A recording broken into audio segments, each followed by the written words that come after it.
1977 was a great year for music. Fleetwood Mac released their top-selling album Rumours with their single Go Your Own Way. Sex Pistols released their only album Nevermind the Bollocks, Here's the Sex Pistols. Glenn Danzig formed the now iconic horror punk band The Misfits in Lodi, New Jersey. Iron Maiden's classic lineup was starting to take shape with the addition of lead singer Paul Di'Anno, and Lynyrd Skynyrd released their now ironically titled album Street Survivor. Survived the streets, but did not survive the mountain, when their plane crashed 3 days after its release. So, what happened? I'm Andrew, and this is History's a Disaster.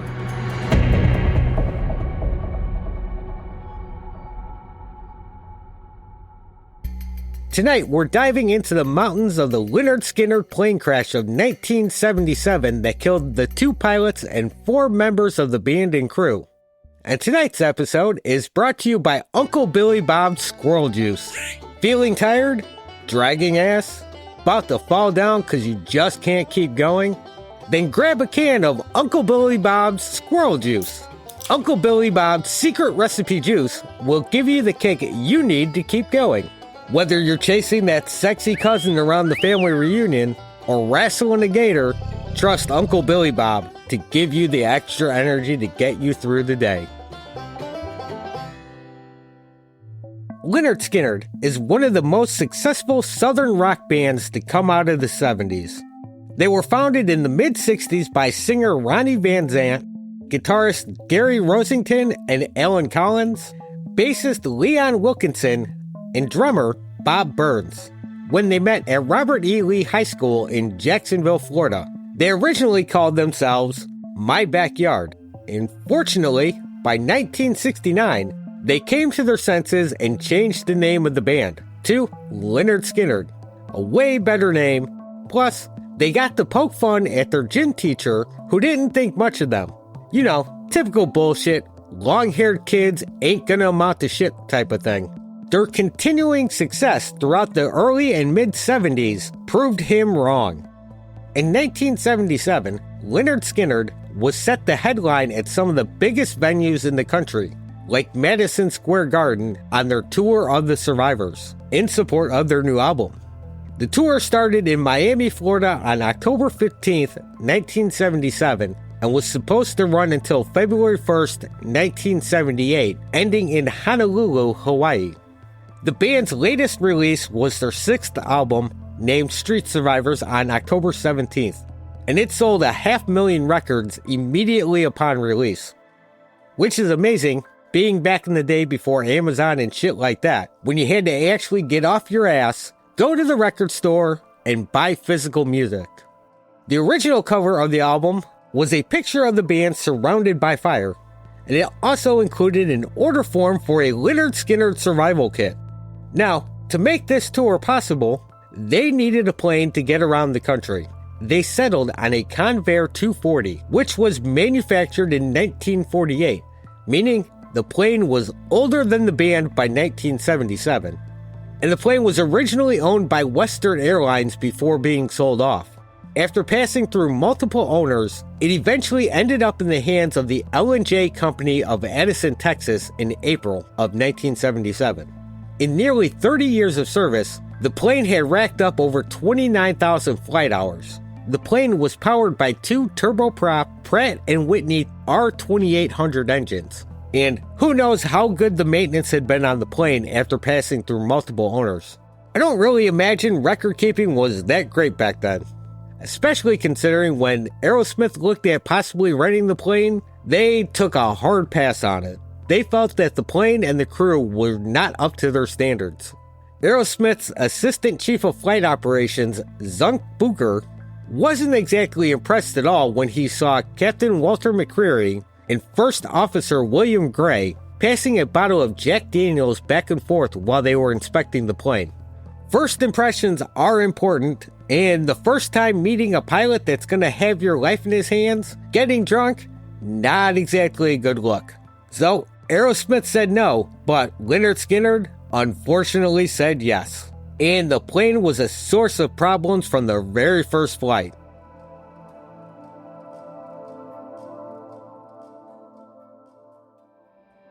Their first flight on the plane from Florida to Greensville, South Carolina, as the band was in the back partying, drinking, smoking, popping pills, typical rock star shit, a 6-foot flame started shooting out of the right engine. First Officer Gray comes back and says, "Oh, it's fine. It does that.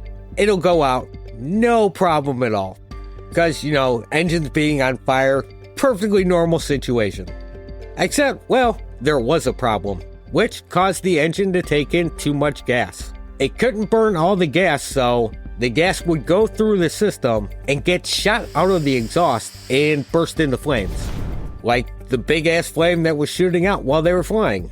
Which, not a good thing, obviously, and it scared a few of the band members bad enough that several members had decided to take a vote on whether to continue flying on the plane as soon as it reached their Louisiana State University concert in Baton Rouge, their next stop after South Carolina. Casey Gaines, one of the backup vocalists, originally refused to get back on the plane and said she wanted to ride with the band's equipment truck, but was talked out of it by Ronnie, who should have listened to her.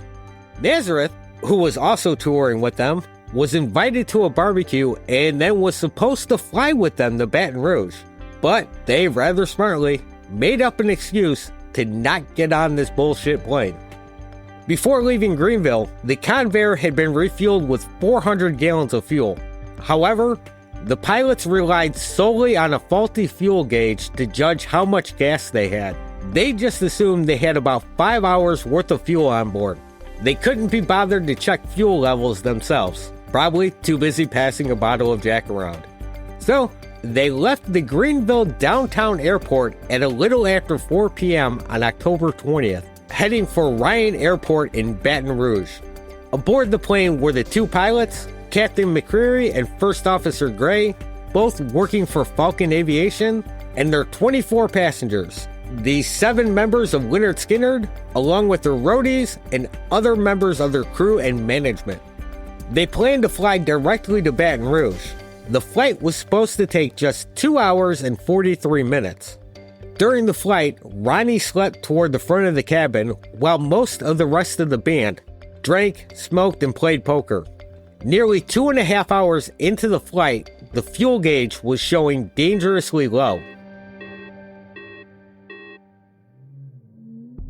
Captain McCreary advised the air traffic controllers out of Houston Center they needed to get to an airport and they needed to get there now. Houston Center responded by asking the crew if they had an emergency situation. They said, "Yep, we're about out of fuel and we need to get to Macomb Airport immediately." Houston Center gave them the flight vectors to Macomb and advised them to turn to a heading of 250 degrees.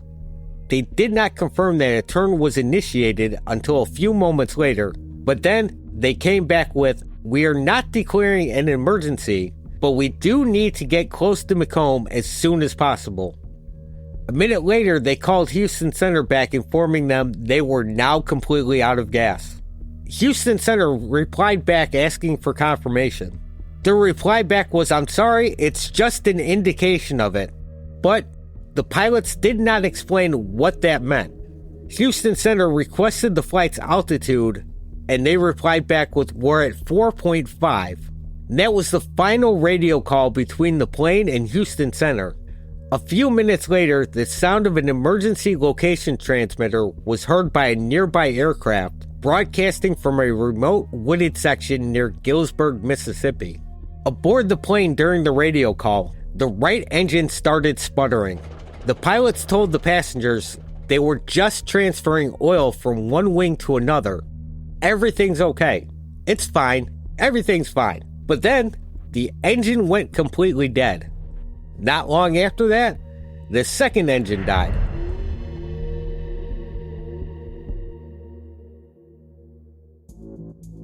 The plane was now gliding through the air with no working engines. Captain McCreary told everyone to get strapped in. Ronnie, asleep on the floor, was woken up and moved to strap in. Out of options, McCreary said he was going to aim for a field. As the plane descended, the trees kept getting bigger and closer. Then they were in the treetops. The trees smacked relentlessly against the outside of the plane. Both wings were ripped from the plane as it crashed through the trees.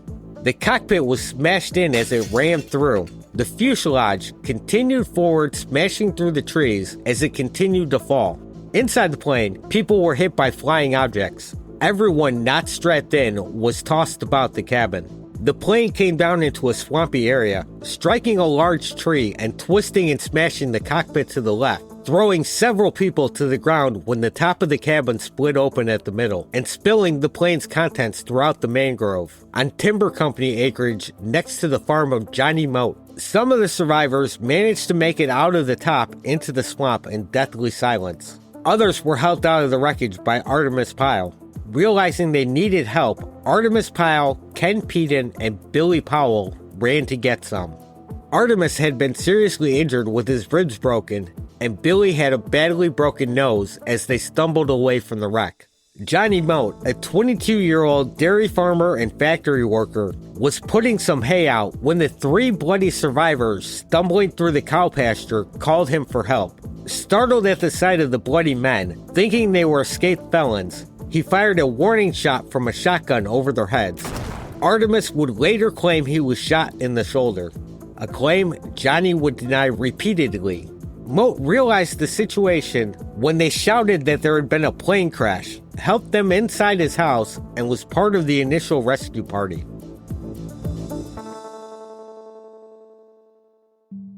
Three helicopters from the Coast Guard, National Guard, and Forest County General Hospital were the first on the scene within 30 minutes of the crash. They used their spotlights to light up the ground and assist the ground-based rescue efforts to locate the site of the downed plane. They stayed on site to assist in the rescue operations, transporting medical personnel to the scene and lighting the crash site with floodlights.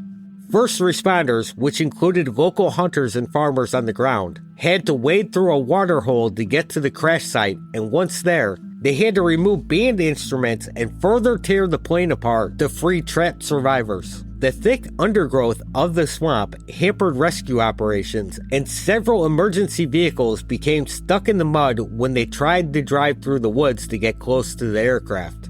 Many of the survivors were transported by pickup trucks to area hospitals when ambulances could not get through.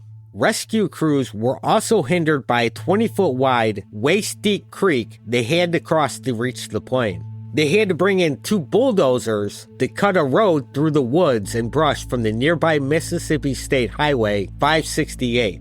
Nearly everyone on board was injured and taken to one of the nearby hospitals, where identification of the victims were complicated by the fact that several of them were playing poker before the plane crashed and had their wallets with their IDs out. While most of the passengers would survive, when everything finally settled down, 6 lives were lost in the crash, including singer Ronnie Van Zant, guitarist and vocalist Steve Gaines, backup vocalist Casey Gaines, assistant road manager Dean Kilpatrick, pilot Walter McCreary, and co-pilot William Gray.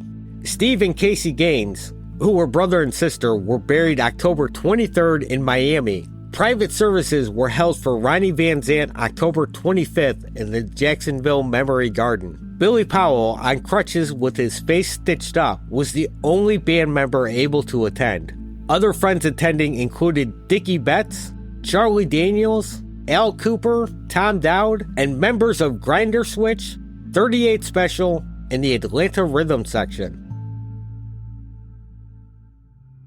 2 weeks after the crash, in the November 5th, 1977 issue of Billboard magazine, a 2-page ad appeared with a black background and white script reading, "Thank you, God, for sparing Ronnie's band. There isn't a song that can express our feelings for Ronnie, Steve, Casey, and Dean. Atlanta Rhythm Section, Studio 1, Doraville, Georgia." The second page listed the name of the 3 dead players and their manager. MCA Records would end up pulling the Street Survivors album and replacing the cover with a different design. This time a photo of the band striking a similar pose against a plain black background. It's a little ironic, because they got rid of the flames, but there was no flames in the crash. The album would end up going on to rise through the charts to become the band's second platinum-selling album, hitting number 5 in the US. During the investigation, they discovered that the right engine's magneto, the airplane equivalent to a spark plug had been malfunctioning, thus making possible that the damaged magneto fooled the pilots into creating an abnormally rich fuel mixture, causing the Convair to literally run out of fuel. The NTSB determined the likely cause was fuel exhaustion and total loss of power on both engines due to crew inattention to the fuel supply. They further found that the fuel exhaustion was caused by deficient flight planning and an engine malfunction of undetermined nature in the right engine, which resulted in higher than normal fuel consumption. In interviews decades after the crash, Artemis Pyle would say that the pilots, panicking when the right engine failed, accidentally dumped the remaining fuel. Of course, in another interview with Howard Stern, Pyle stated that the fuel gauge in the plane malfunctioned and the pilots had failed to manually check the tanks before taking off.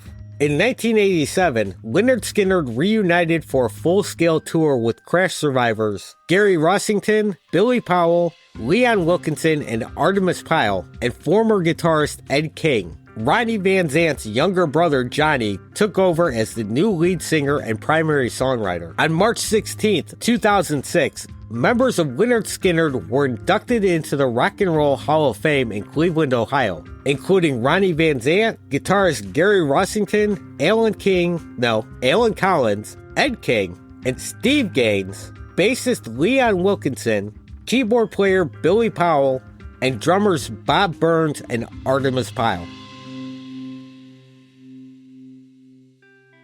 Alright, so a few notes on sources for this one. I primarily used the NTSB report for most of the details, as well as a few websites and interviews. I also watched the Street Survivors movie put out a few years ago by Artemis. Now I have a few issues with it, least of all him being a registered sex offender. He's definitely an unreliable narrator who changed his story numerous times over the year. And I found it kind of funny that his quote-unquote true account had him as the hero. And look, I get it. There's three sides to every story. Your side, my side, and somewhere in there, the truth. Which, okay, doesn't necessarily mean someone's lying. We all see things through our own personal perspective and our own biases, no matter how well-meaning we are. But when your side of the story goes against multiple survivor accounts, eyewitness statements, hospital reports, and the NTSB report, you might just be a lying pile of shit. I will say though, in all fairness, he did go to get help, and he did help pull people from the wreckage. But some of the stuff in the movie, I highly doubt very much. But hey, according to him, it's the whole truth. Which I guess is easy to say when you're the last man standing and there's no one else left alive that was there to dispute your version of events. And that was the Lynyrd Skynyrd plane crash. Thanks for listening, and if you like this show, please consider leaving a rating or review on your app of choice. You can reach out to the show at historyisadisaster@gmail.com with questions, comments, or suggestions, as well as following the show on social media like Facebook, Instagram, TikTok, YouTube, whatever. And share the episode. Your friends will love it. And take care of yourself out there. Pet a penguin. Listen to better music. Live for today, because tomorrow is never guaranteed. Thanks and goodbye.